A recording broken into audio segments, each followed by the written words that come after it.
Professora Valdiana Gomes, mais uma videoaula, a gente volta com a aula de redação. E para a nossa acolhida de hoje, eu trago para vocês uma poesia.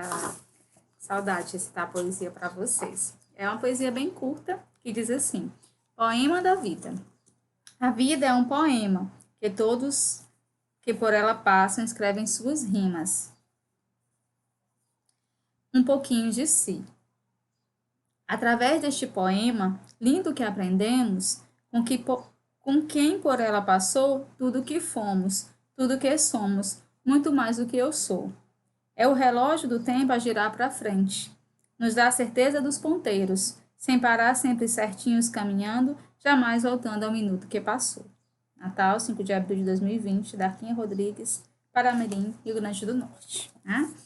Então, é com um poema que a gente inicia a nossa videoaula de hoje. E agora, nós vamos para a indicação da nossa agenda. Nós temos aí a correção do PDF, a doida, né? E a gente faz durante a semana a indicação do próximo. Então, vamos lá, a leitura do texto. Nós temos o texto Um Conto, que é intitulado A Doida. A doida habitava um chalé, no centro do jardim maltratado, e a rua descia para o córrego, onde os meninos costumavam banhar-se. Os 3 garotos desceram manhã cedo, para o banho e a pega de passarinho, só com essa intenção. Mas era bom passar pela casa da doida e provocá-la. As mães diziam o contrário, que era horroroso, poucos pecados seriam maiores. Dos doidos devemos ter piedade, porque eles não gozam dos benefícios com que nós, os sãos, fomos aquinhoados. Como era mesmo a cara da doida, poucos poderiam dizê-lo. Sabia-se confusamente que a doida tinha sido moça igual às outras, no seu tempo remoto, contava mais de 60 anos, e loucura e idade juntas, lhe lavravam o corpo. Corria com variantes a história de que fora noiva de um fazendeiro, e o casamento, uma festa estrondosa, mas na própria noite de núpcias o homem a repudiara. Deus sabe por que razão. O marido ergueu-se terrivelmente e empurrou-a no calor do bate-boca. Ela rolou escada abaixo, foi quebrando ossos, arrebentando-se. Os 2 nunca mais se viram. Já outros contam que o pai, não o marido, a expulsara. E esclareceu que certa manhã o velho sentira um amargo diferente no café. Ele que tinha dinheiro grosso estava custando a morrer. De qualquer modo, as pessoas grandes não contam a história direito. E os meninos deformavam o conto. Repudiada por todos, ela se fechou naquele chalé do caminho do córrego e acabou perdendo o juízo. Perdera antes todas as relações. Ninguém tinha ânimo de visitá-la. Às vezes, uma preta velha arriscava-se entrar com seu cachimbo e sua paciência educada no cativeiro. E lá ficava 2 ou 3 meses cozinhando. Por fim, a doida a enxotava. E afinal, empregada nenhuma queria servi-la. E viver com a doida, pedir a benção à doida, jantar em casa da doida, passou a ser na cidade expressões de castigo e símbolos de irricisão. E assim, gerações sucessivas de moleques passavam pela porta, fixavam cuidadosamente a vidraça e lascavam uma pedra. A princípio como justa penalidade, depois por prazer. Pessoas sensíveis lamentavam o fato, sugeriam que se desse um jeito para internar a doida, mas como? O hospício era longe. Os parentes não se interessavam. E daí explicava-se ao forasteiro que porventura estranhasse a situação. Toda a cidade tem seus doidos, quase que toda a família os tem. Os meninos pegaram calhos lisos de ferro, tomaram posição, cada um jogaria por sua vez, com intervalos para observar o resultado. O chefe reservou-se um objetivo ambicioso, a chaminé. A doida, porém, parecia não ter percebido a agressão. A casa não reagia. Aí o terceiro do grupo, em seus 11 anos, sentiu-se cheio de coragem e resolveu invadir o jardim. O garoto empurrou o portão. Abriu-se. Era o primeiro a penetrar no jardim. Recuou um pouco e olhou para a rua. Os companheiros tinham sumido, ou estavam mesmo com muita pressa, ou queriam ver até onde iria a coragem dele, sozinho em casa da doida. Tomar café com a doida, jantar em casa da doida. Mas estaria a doida? O menino foi abrindo caminho entre pernas e braços de móveis. Contorna aqui, esbarra mais adiante. O quarto era pequeno e cabia tanta coisa. Atrás da massa do piano, Encurralada a um canto estava a cama, e nela, busto soerguido, a doida esticava o corpo, o rosto para frente, na investigação do rumor insólido. Não adiantava ao menino se requerer fugir ou esconder-se, e ele estava determinado a conhecer tudo daquela casa. De resto, a doida não deu nenhum sinal de guerra, apenas levantou as mãos à altura dos olhos como para protegê-los de uma pedrada. Ele encarava com interesse. E que pequenininha! O corpo sob a coberta formava uma elevação minúscula, miúda, escura, desse sujo que o tempo deposita na pele, manchando-a, e parecia ter medo. A criança sorriu de desaponto, sem saber o que fizesse. Então a doida ergueu-se um pouco mais, firmando-se nos cotovelos. A boca remexeu, deixou passar um som vago e tímido. Como a criança não se movesse, o som digestivo se esboçou outra vez. Ele teve a impressão de que não era xingamento, parecia antes um chamado. Sentiu-se atraído para a doida, e todo o desejo de maltratá-la se dissipou. Era um apelo, e sim, os dedos movendo-se estranhamente o confirmavam. Talvez pedisse água, a moriga estava no criado, mudo, entre vidros e papéis. Ele encheu o copo pela metade, estendeu. A doida parecia provar com a cabeça, e suas mãos queriam segurar sozinhas, mas foi preciso que o menino a ajudasse a beber. Fazia tudo naturalmente, nem se lembrava mais porque entrara ali, nem conservava qualquer espécie de aversão pela doida. A própria ideia de doida desaparecera. Havia no quarto uma velha com sede, que talvez estivesse morrendo. Nunca vira ninguém morrer. Os pais o afastavam se havia em casa um agonizante. Mas deve ser assim que as pessoas morrem. Um sentimento de responsabilidade apoderou-se dele. Desajeitadamente, procurou fazer com que a cabeça repousasse sobre o travesseiro. Os músculos rígidos da mulher não o ajudavam. Teve que abraçar-lhe os ombros, com repugnância, e conseguiu afinal deitá-la em posição suave. Água não podia ser, talvez remédio. Sério caso, talvez de chamar alguém. E tinha medo de que ela morresse em completo abandono, como ninguém no mundo deve morrer. Foi tropeçando nos móveis, arrastou com esforço o pesado armário da janela. Desembaraçou a cortina e a luz, invadiu o depósito onde a mulher morria. Com um ar fino veio uma decisão. Não deixaria a mulher para chamar ninguém.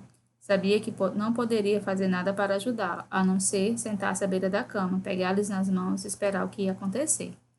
Carlos Drummond de Andrade, Contos de Aprendiz Adaptado. Né? E aí, eu espero que vocês tenham se apoiado no estudo de vocabulário, tá bom? Então, um conto que nos traz uma lição muito bonita, né, do não julgamento. Vamos lá. Na cidade havia uma doida, na primeira questão. As pessoas conheciam bem essa mulher e seu passado? Não, não conheciam. Havia rumores. Entre os trechos a seguir, indica aqueles que confirmam sua resposta. Como era mesmo a cara da doida, poucos podiam dizer, marca esse. Mas era bom passar pela casa da doida e provocá-la. Não. Sabia-se confusamente que a doida havia sido moça igual às outras, verdade. Corria com variante a história de que fora noiva, verdade. Então, marca a primeira, a terceira e a quarta opção. O texto aponta uma causa para a suposta loucura da mulher. De acordo com a versão apresentada no texto, A. Que fato poderia ser responsável pelo enlouquecimento da mulher? Aí vamos lá. Primeiro, o comportamento do marido na noite do casamento, o fim do casamento e do relacionamento com a família. Que comportamentos dela eram tomados pela população como indícios de loucura? O isolamento, a falta de relacionamento social. Na sua opinião, essa mulher era realmente doida? Vocês acham que sim, né? Cada um vai dar a sua opinião. As crianças cresciam ouvindo histórias sobre a doida. De acordo com o 5º parágrafo, o que a motivara a tirar pedras na casa da mulher? Havia um sentimento geral de que ela carregava uma culpa, de que sua loucura era resultado de uma falta grave. Esse sentimento favorecia a agressividade das crianças em relação a ela. As mães concordavam com o comportamento dos filhos? Sim ou não? Por quê? Não, pois segundo elas, todos deviam ter piedade dos loucos, porque eles não eram pessoas que tinham a mesma sorte dos chamados normais, sãos, né? Que está lá no texto. O texto narra a aventura de 3 meninos que resolvem se divertir atirando pedras na casa da doida. Inicialmente, eles pretendiam entrar na casa da mulher? Não. A cada pedra que atiravam, o que despertava mais a curiosidade e a coragem deles? O silêncio e a falta de reação da mulher. Observe as palavras e expressões destacadas nesses trechos do texto. Resolveu invadir o jardim, tinha pressa em chegar ao campo, entrar em terreno proibido, pisar um chão pela primeira vez e chão inimigo, a doida não deu nenhum sinal de guerra, atrás da barricada de móveis. A escolha dessas palavras e expressões mostra que o narrador procurou criar o cenário onde vai se dar o encontro das duas personagens. Que tipo de cenário é esse? Um cenário de guerra, né? Um cenário de guerra mesmo. Quem, na verdade, vê a casa como se fosse o cenário desse tipo? O menino. O narrador descreve com detalhes o jardim interior da casa. Como eram esses dois espaços? Justifique sua resposta com palavras do texto. Tanto o jardim quanto o interior da casa mostrava-se decadentes e abandonado. O jardim era mais selvagem que outros. As roseiras pediam poda. O canteiro de cravinha afogava-se em erva. A sala estava completamente vazia e esburacada. O menino se surpreende ao ver que o jardim era parecido com os outros. Por que você acha que isso acontece? Porque ele devia imaginar que o jardim da casa de uma doida fosse diferente. Mais tarde, ele compreende por que o jardim estava abandonado. Qual era a razão? A doida estava doente. O menino encontra a doida no quarto entulhado de móveis que formavam uma barricada em torno da cama. Por que a mulher teria escolhido esse quarto para se refugiar? Provavelmente para o lugar mais seguro da casa, fora do alcance das pedras lançadas pelas crianças. O que a palavra barricada sugere quando ao modo como a mulher se sentia? Sugere que ela se sentia desprotegida e fazia uma barricada em torno da cama para se proteger. O encontro do menino e da mulher surpreendeu os dois. Qual foi a reação dela ao ver o menino? Por quê? Por achar que o menino havia entrado na casa para machucá-lo, que era verdade. Ele tentou se proteger pondo as mãos sobre o rosto. Ela, né? Por que o menino se surpreendeu? Porque não havia imaginado que a doida era uma velhinha indefesa, abandonada, desprotegida.